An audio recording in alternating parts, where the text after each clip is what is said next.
Hello, so today I'm going to be talking about language standardization in America.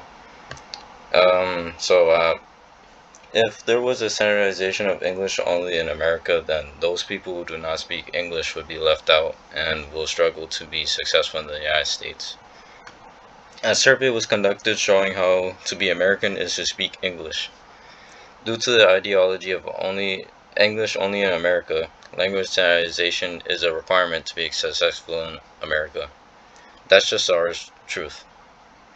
Currently, there are many languages being spoken in the US, and such diversity makes it so legal documents and other ways to spread information would be written exclusively in English.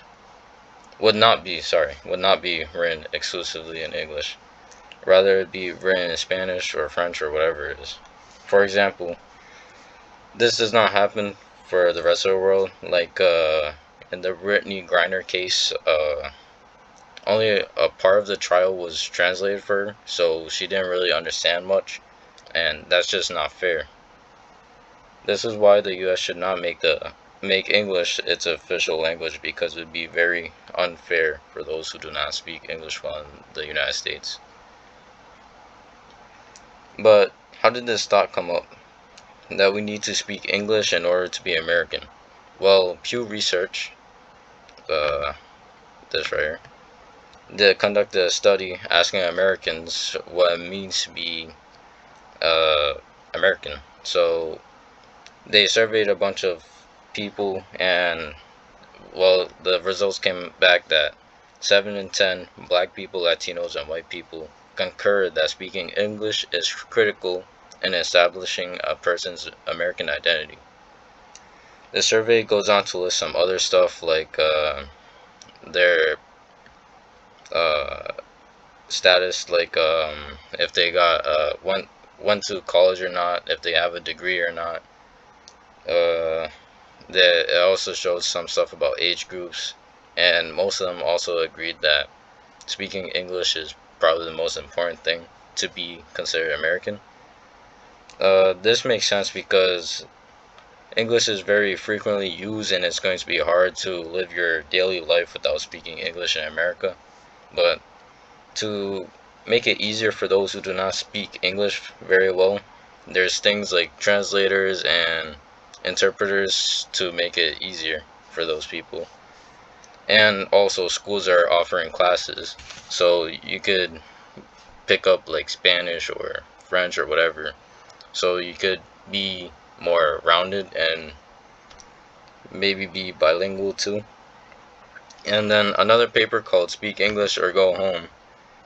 Uh, it's pretty much arguing about argues against standard language standardization and how it's bad.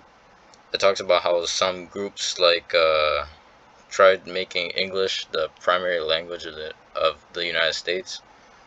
It was just saying how this isn't a good idea because uh, it would it would leave out the people who don't speak English who live in America, and it wouldn't be fair for them because, well, it'd be hard for them to adapt because they just never really spoke English or didn't really learn it, or whatever the case is.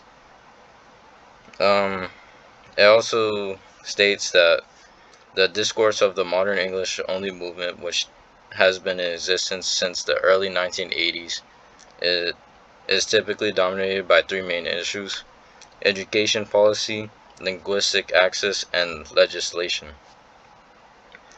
Language standardization in America is one of those tricky topics that is not just one solution to. There are many ways to keep America diverse. Just a final thought: Americans are not the only ones who believe speaking the national language is to be from that country. Other countries like Japan and Canada believe that speaking their dominant language is how you be part of that country.